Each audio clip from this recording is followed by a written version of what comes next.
da primeira série do ensino médio, bem-vindo de volta. Eu estava com muita saudade de você. Sou a professora Isabela e vamos trabalhar biologia. Nesta aula, vamos trabalhar o tema ecologia. Olha, ecologia está sendo trabalhada em todas as semanas do PET volume 2. E esta aula é para semanas 1 e 2 do PET de vocês. Bem, as semanas 3 e 4, nós vamos ter uma aula no dia 10/6, ok? E as semanas 5 e 6, que trata de biomas brasileiros, no dia 1º de julho. Seja bem-vindo a essa primeira e segunda semana. As habilidades priorizadas nesta aula são as seguintes: identificar o Sol como fonte primária de energia, analisar cadeias e teias alimentares e reconhecer as pirâmides ecológicas. Bom, você já pegou o seu lápis, o seu caderno? Toma nota de tudo que eu falar aqui para você hoje e não deixe de anotar suas dúvidas, ok? Vamos começar com conceitos fundamentais em ecologia. O que significa a palavra ecologia? Oikos significa casa e logos significa estudo. Portanto, ecologia é o estudo da casa, é o estudo da natureza, dos seres vivos que habitam a natureza, das relações que eles estabelecem entre si e também com o meio que a gente chama de abiótico. É a ciência, portanto, que estuda as relações entre os seres vivos e o ambiente em que vivem. E nesse sentido, a gente tem dois conceitos que são fundamentais: os elementos bióticos ou fatores bióticos, que são os seres vivos, e os elementos não vivos, que são chamados de fatores abióticos. E aí eu quero chamar a atenção para esse conceito que é fundamental de fator abiótico. Esse prefixo a é um prefixo de negação. Então, fatores não vivos, fatores abióticos. O bio significa vida. Esse prefixo bio significa vida. Portanto, fatores bióticos são fatores vivos.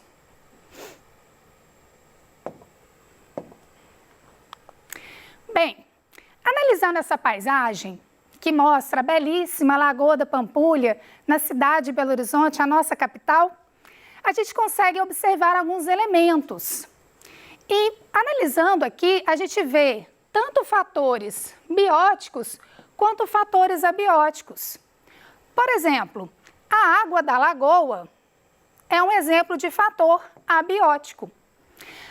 As nuvens, né, que formam aqui elementos atmosféricos, a sombra que a igreja faz, o mineirão que é uma construção, isso tudo aqui compõe fatores abióticos. Agora, a gente também vê aqui uma extensa vegetação na beirada da lagoa. E essa extensa vegetação constitui seres vivos, que são o quê? Fatores bióticos. Bem, esse aqui é um ecossistema aquático, e os fatores bióticos e abióticos influenciam um ao outro, né, de maneira mútua, tá? Tanto os seres vivos que aqui habitam interferem nesses fatores abióticos, quanto os fatores abióticos influenciam diretamente na vida desses seres vivos. Bem, outros dois conceitos fundamentais que a gente precisa entender em ecologia são os conceitos de habitat e nicho ecológico. Faltou um acento aqui. Bom, o habitat é o local onde os organismos vivem. Por exemplo, a Lagoa da Pampulha. Existem ali organismos que moram, né, que vivem ali naquele ecossistema. E esse local a gente chama de habitat. E o nicho ecológico são as atividades desempenhadas pelos organismos vivos, ok? Bom, vamos analisar um exemplo. Na Lagoa da Pampulha existem capivaras. Elas se alimentam de gramíneas na margem da lagoa. Bom, qual é o nicho ecológico e o habitat da capivara? Você sabe? O habitat da capivara seria, nesse caso aqui, a Lagoa da Pampulha. E o nicho ecológico se refere aqui à alimentação. Então, quando elas se alimentam de gramínea, elas estão exercendo uma atividade ali naquele ecossistema. E essa atividade que ela exerce faz parte do nicho ecológico. Agora, analisando essa imagem, a gente ainda consegue perceber outros elementos que fazem parte do nicho ecológico das capivaras. Por exemplo, o fato delas viverem em grupos, em pequenos grupos, ok? Bem, um outro exemplo aqui para a gente aplicar esses dois conceitos de habitat e nicho ecológico. O menor tamanduá do mundo é solitário e tem hábitos noturnos. Passa o dia repousando, geralmente em um emaranhado de cipós, com o corpo curvado de tal maneira que forma uma bola. Esse texto faz uma descrição das atividades que o tamanduá desempenha na natureza. Portanto, esse texto refere-se ao nicho ecológico do tamanduá. Bem, pessoal, a ecologia pode ser estudada em vários níveis. E a gente vai entender esses níveis agora, mas a gente não pode esquecer dos conceitos de cada um deles. Então, eu vou falar quais são esses níveis e os seus respectivos conceitos, ok? Então, vamos lá. Organismo é o nível menos abrangente. Seguindo na ordem aqui de complexidade, vários organismos da mesma espécie formam uma população. Várias populações formam uma comunidade. Comunidade também pode ser chamada de biocenose. Bom, agora, quando a gente analisa as comunidades biológicas inseridas em fatores abióticos, daí a gente já fala de ecossistema. Estão lembrados aí da Lagoa da Pampulha? A Lagoa da Pampulha é um ecossistema. Existe uma comunidade biológica que ali vive e existem fatores abióticos que a gente até citou aí como exemplo, analisando aquela paisagem. Então, o ecossistema leva em conta os fatores bióticos, que são os seres vivos, e os fatores abióticos. E, por fim, mas não menos importante, a biosfera, que é o nível de estudo da ecologia mais abrangente. A biosfera é todo o nosso planeta, toda a parte do planeta que tem vida. Bom, nesse slide a gente tem exemplos de uma forma um pouco mais aplicada desses conceitos, desde organismo até biosfera. Aqui, por exemplo, no nível de organismo, a gente vê um elefante e uma árvore. Esse elefante e essa árvore, de maneira independente, são um exemplo de organismo. Agora, esse conjunto de elefantes que formam uma população, detalhe, né, gente? Essa população tem que ser um conjunto de organismos da mesma espécie. Então, um conjunto de elefantes forma uma população e o conjunto dessas árvores forma outra população. Então, aqui nessa imagem, a gente tem duas populações. Acima de população, um nível um pouco mais abrangente, o nível de comunidade. Notem que nessa imagem a gente vê o conjunto de elefantes, o conjunto de árvores, umas zebrinhas. Então, nesse nível, a gente tem conjuntos de várias populações, portanto, nível chamado comunidade. E na última imagem, aliás, na penúltima imagem, a gente tem todos esses seres vivos inseridos em um meio abiótico. Então, aqui no fundo, por exemplo, a gente vê luz solar, a gente leva em conta a presença da atmosfera, do gás oxigênio, enfim, de todos os elementos não vivos que influenciam na vida dessa comunidade. E aí, como a gente tem, portanto, fatores abióticos e fatores bióticos, a gente fala de ecossistemas. E, por fim, mas não menos importante, como eu já falei, a biosfera, que é toda parte do nosso planeta que contém vida. Esse slide é só para deixar bem escritinho todos esses conceitos, mas a gente já falou sobre isso e vamos seguir em frente. Bom, vamos entrar aqui agora na temática da ecologia que trata de cadeia alimentar. O que é uma cadeia alimentar? Cadeia alimentar é uma interação alimentar entre organismos de uma comunidade. E essa interação tem como objetivo o equilíbrio dos ecossistemas. E é importante que a gente entenda que mesmo aquele organismo que está sendo predado, de uma maneira mais abrangente, ele não é prejudicado, porque a sua própria população tem o seu controle realizado, o tamanho da sua própria população, pelo predador. Então, é super importante que as relações nas cadeias alimentares aconteçam na busca do equilíbrio dos ecossistemas. Bom, e numa cadeia alimentar, a gente tem, geralmente, 3 níveis tróficos. O nível trófico é a função que um determinado ser vivo exerce numa cadeia alimentar. E a gente tem basicamente esses 3 aqui: o nível de produtores, consumidores e decompositores. Às vezes, no nível de consumidor, a gente tem vários subtipos, subníveis. Daí a gente tem consumidores primários, secundários, terciários e por aí vai. A gente vai ver alguns exemplos aqui para vocês poderem entender isso direitinho. Bom, quem são os produtores? Os produtores são representados por algas, plantas e um tipo especial de bactérias que é chamado de cianobactérias. Esses organismos são autotróficos e fotossintetizantes. O que significa isso? Eles são capazes de produzir o seu próprio alimento, por isso autotróficos, e são capazes de realizar essa produção do próprio alimento usando a luz, a energia solar. Bem, esses organismos são a base de qualquer cadeia alimentar. Sem eles, os consumidores e os decompositores, com certeza, não existiriam, pelo menos não da maneira que a gente conhece. Bem, vamos entender um pouquinho, ou relembrar um pouquinho da fotossíntese. Fotossíntese é um processo bioquímico, biológico, que tem como função a produção da glicose, que é a matéria orgânica.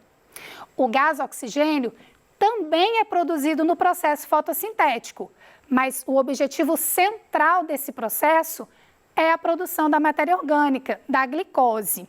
Bem, para a fotossíntese acontecer, é preciso luz solar. As plantas, as algas, as cianobactérias são capazes de construir glicose e gás oxigênio a partir desses elementos que são inorgânicos. Então, as plantas têm essa capacidade que é muito especial. Então, esses elementos que são inorgânicos e que estão disponíveis na atmosfera, que estão disponíveis no solo, simplesmente são transformados pelo processo fotossintético em matéria orgânica.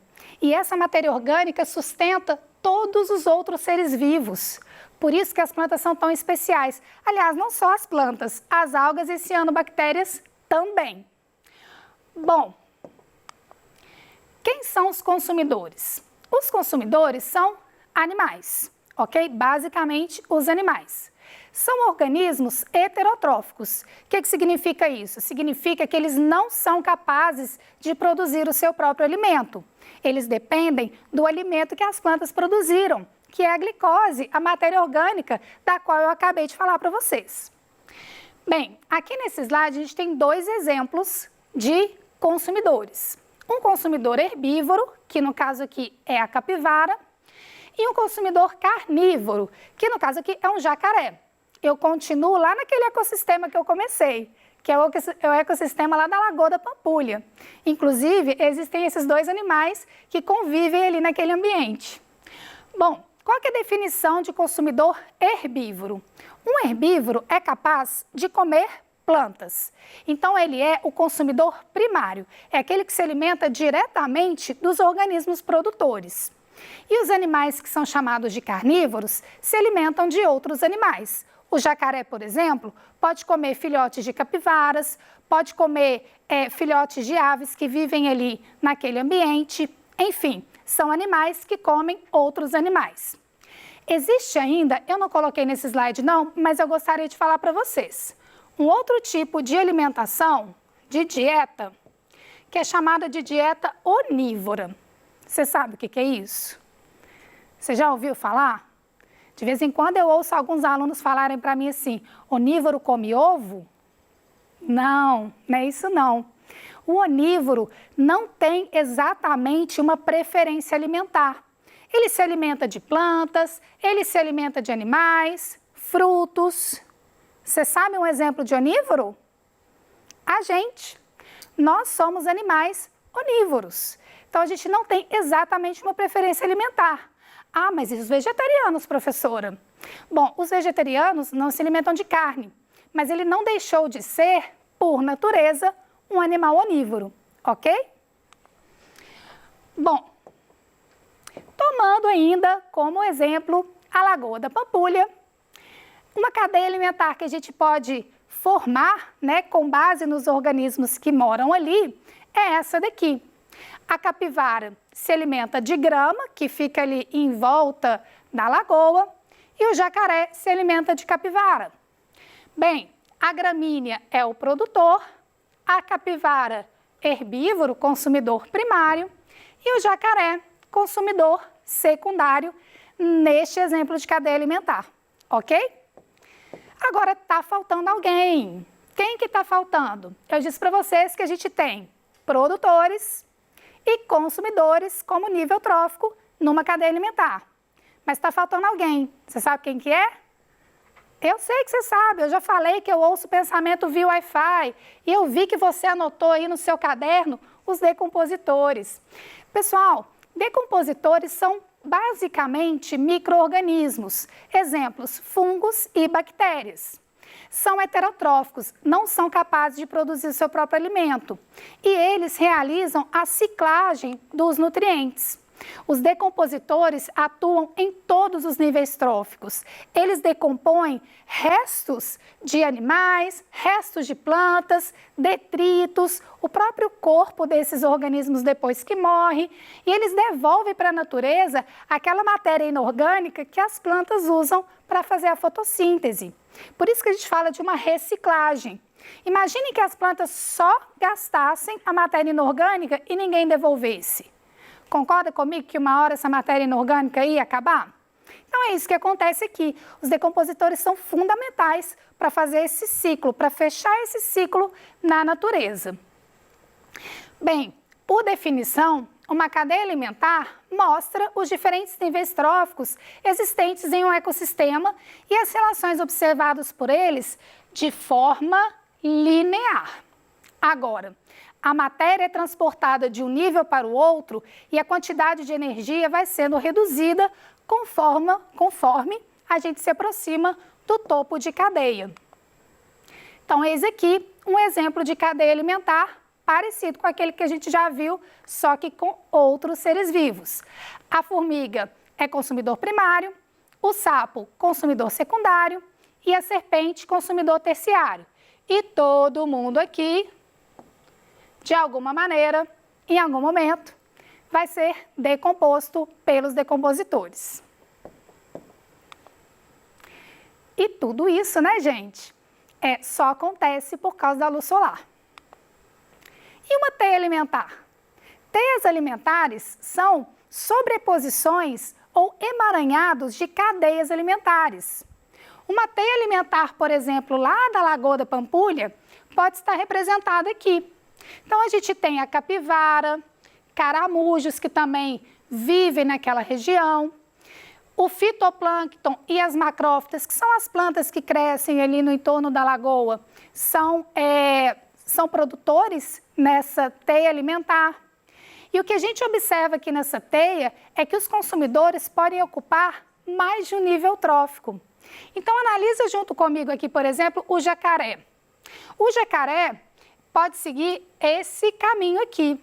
Se ele segue esse caminho, ele é consumidor secundário.